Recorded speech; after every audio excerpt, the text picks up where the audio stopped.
दोस्तों, मुझे आपको एक सवाल पूछना है। अब अगर हम देखें तो चॉकलेट शब्द में जो सी एच लेटर्स हैं उनको हम प्रोनाउंस करते हैं च, चॉकलेट।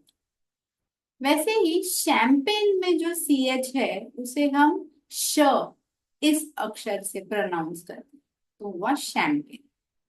और वैसे ही जो क्रोम शब्द है इसमें सी एच को हम क क से प्रोनाउंस करते हैं, क्रोम। तो वही सी एच होता है, कभी चॉकलेट, कभी शैंपेन, कभी क्रोम। अब मुझे बताइए, CHARADE इस शब्द में सी एच कैसे प्रोनाउंस होता है? हाँ हाँ, वीडियो पॉज कीजिए और मुझे कमेंट्स द्वारा आप बताइए, आपके हिसाब से CHARADE इस शब्द को कैसे प्रोनाउंस करेंगे। आंसर तो मैं आपको बताऊंगी, तो वो जानने के लिए आपको मेरे साथ आज का वीडियो देखना होगा। तो चलिए। और हाँ, अगर आपको मेरे वीडियोस काम के लग रहे हैं तो मेरी चैनल जरूर सब्सक्राइब कीजिए बेल आइकन पर क्लिक करके। कर लेना सब्सक्राइब। चलो आगे बढ़ते हैं। तो कॉन्सोनेंट साउंड्स जो होते हैं, जैसे हमारे हिंदी में स्वर होते हैं अ आ इ ई उ, वैसे ही अ, कुछ व्यंजन होते हैं हिंदी में क ख ग घ। तो वैसे ही ए बी सी डी जो होता है इंग्लिश में, उसमें वावल साउंड्स होते हैं पांच, वावल्स होते हैं पांच, ए ई आई ओ यू। वैसे ही कॉन्सोनेंट्स होते हैं जैसे B C D F G इत्यादि। तो कॉन्सोनेंट साउंड्स के बारे में आज हम पढ़ेंगे। मैंने इस वीडियो के लिए टॉक अ लॉट इस पुस्तक का इस्तेमाल किया है, आप चाहें तो आप भी रेफर कर सकते हैं।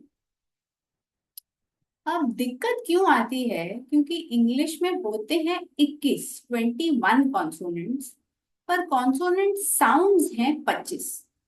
इसका मतलब कुछ ऐसे कॉन्सोनेंट साउंड्स हैं जिनके लिए एक लेटर से साउंड नहीं बनता।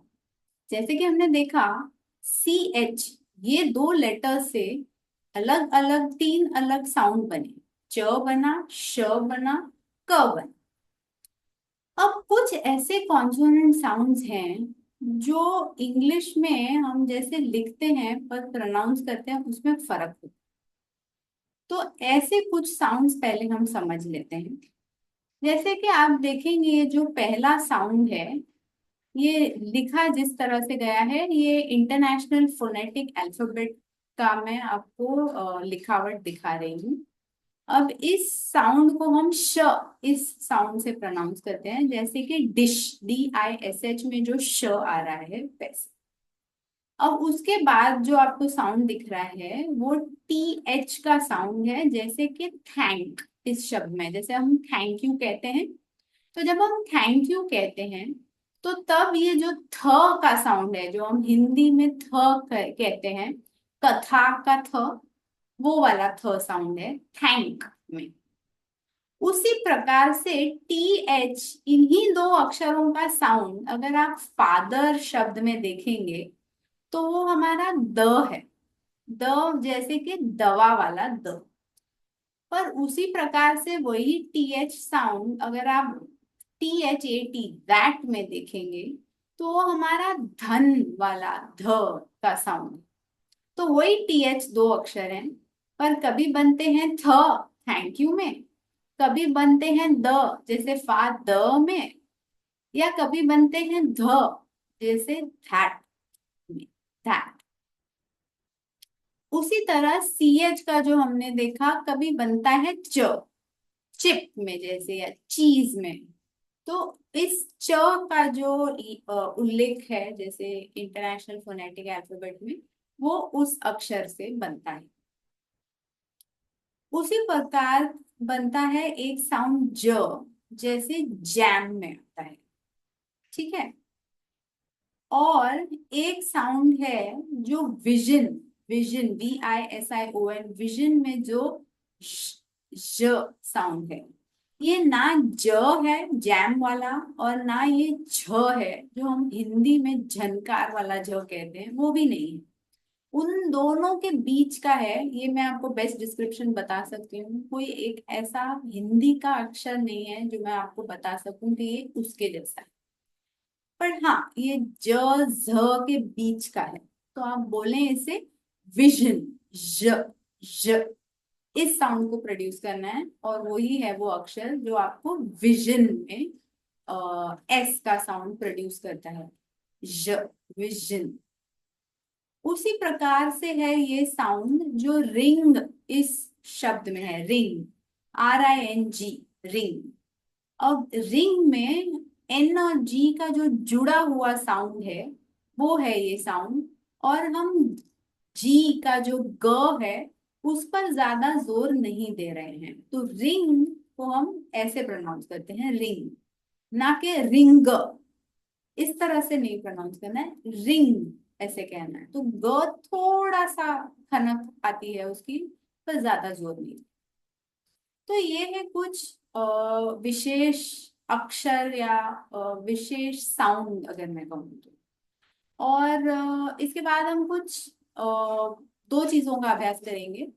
अब इंग्लिश में क्योंकि 21 कॉन्सोनेंट्स हैं और 25 कॉन्सोनेंट साउंड्स है, तो हमने कुछ एक स्पेशल साउंड्स भी देख लिए।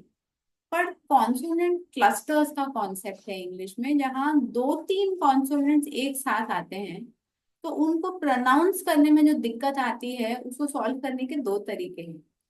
कभी हो जाता है एलिशन, जिसमें कुछ साउंड ड्रॉप कर दिया जाता है, और कभी हो जाता है एसिमिलेशन, जिसमें के साउंड बदल जाता है। तो हम दोनों के कुछ एग्जाम्पल्स देखेंगे। अब एलिशन मतलब जिसमें हम साउंड ड्रॉप कर देते हैं, जैसे कि KNOW। अब अगर आप ये शब्द देखेंगे तो इसको हम प्रोनाउंस करते हैं एज नो। तो के को हम प्रोनाउंस नहीं कर रहे, उसको हम ड्रॉप कर रहे हैं, वो साइलेंट। तो KNOW हुआ नो। वैसे ही OFTEN, ऑफन। ऑफन में हम टी को ड्रॉप कर देते हैं, तो उसका प्रोनाउंसिएशन हुआ ऑफन। अब कुछ लोग ऑफ्टन भी बोलते हैं, और ये UK और US इंग्लिश का फर्क है। आप चाहें तो ऑफ्टन भी बोल सकते हैं। UK इंग्लिश में ऑफन होता है, और US में ऑफ्टन। अब नेक्स्ट वर्ड है वॉच, एज इन घड़ी, WATCH। तो इसमें टी को हम साइलेंट रखते हैं या ड्रॉप कर देते हैं, तो इसका साउंड हुआ वॉच, च। उसी प्रकार से DEBT, डेट, मतलब कर्जा। तो डेट में बी साइलेंट होता है और हो जाता है डेट। वैसे ही हुआ डाउट, DOUBT, जिसमें भी बी साइलेंट हो जाता है और प्रोनाउंसिएशन है डाउट। राइट, WRITE, इसमें W साइलेंट हो जाता है और हम बोलते हैं राइट। अब वेट और हाइट, वेट और हाइट इनमें देखेंगे आप तो GH साइलेंट हो जाते हैं, तो हम वेट ऐसे बोलते हैं। स्पेलिंग में भले GH आते हैं, पर बोलते वक्त हो जाता है वेट या हो जाता है हाइट। उसी प्रकार से वॉक, अगर आप वॉक शब्द देखेंगे तो उसके स्पेलिंग में जो L है वो साइलेंट है। वॉक हुआ, टॉक हुआ, हाफ हुआ, हाफ में भी L साइलेंट है। या बादाम वाला आमंड, उसमें भी L साइलेंट। तो ये थे कुछ ऐसे शब्द। इसमें अगर आप देखेंगे तो KN साथ में है, नो। आप कैसे प्रोनाउंस करेंगे, बड़ी दिक्कत होगी, इसीलिए के हो जाता है साइलेंट। या ऑफन, FT साथ में प्रोनाउंस करना मुश्किल है, तो ऑफन। वॉच, TCH साथ में है, कैसे बोलोगे, टी ड्रॉप कर दिया। उसी तरह डेट, BT साथ में कैसे बोल पाएंगे, बी को ड्रॉप कर दिया। तो यही है कॉन्सेप्ट एलिजन का, जहाँ एक से ज्यादा कॉन्सोनेंट साउंड्स जुड़ के आते हैं और बोलने में दिक्कत होती है, इसीलिए किसी एक को ड्रॉप किया जाता है। देखते हैं कुछ ऐसे एग्जांपल्स जहाँ पे साउंड चेंज हो जाता है, जैसे कि PHOTO, फोटो। साउंड तो है PH का, पर हम बोलते हैं फोटो। वैसे ही हु, WHO, इसमें W और H साथ में आ रहे हैं, पर हम बोल रहे हैं हु, ह। वैसे ही होल, WHOLE, इसमें भी डब्ल्यू और एच साथ में आ रहे हैं पर हम बोल रहे हैं होल, ह। अब उसी के बाद देखिए एग्जाम्पल वेयर, WHERE। अब वेयर में भी डब्ल्यू और एच साथ में आ रहे हैं पर यहाँ पे हम बोल रहे हैं व, ना कि ह। तो ये हुआ वे। फिर हुआ वाई, WHY। इसमें भी हम व बोल रहे हैं, ह नहीं। और एक और एग्जाम्पल है टफ।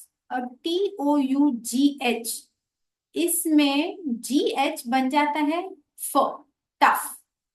टफ हो गया, कॉफ हो गया, कॉफ में भी COUGH आता है पर वो GH बोलते वक्त हम फ बोलते हैं। तो ये हुआ साउंड चेंज। एक हुआ साउंड ड्रॉप जो हमने पहले देखा, और ये है साउंड चेंज। तो ये थे कुछ प्रोनाउंसिएशन रिलेटेड कॉन्सेप्ट्स जिसको हम ध्यान में रखेंगे तो हमारी इंग्लिश की प्रोनाउंसिएशन काफी इम्प्रूव हो सकती है। अगर आपको मेरे वीडियोस काम के लग रहे हैं तो प्लीज मुझे अपने कमेंट द्वारा बताएं ताकि मुझे पता हो कि मैं आपके लिए क्या प्रकार के वीडियोस बनाऊं। मैं रोज का एक वीडियो बनाकर लाती हूँ आपके लिए। और आप प्लीज, आप क्या टाइप का कंटेंट देखना चाहते हैं वो मुझे जरूर कमेंट द्वारा बताएं। मेरे साथ जुड़े रहने के लिए धन्यवाद।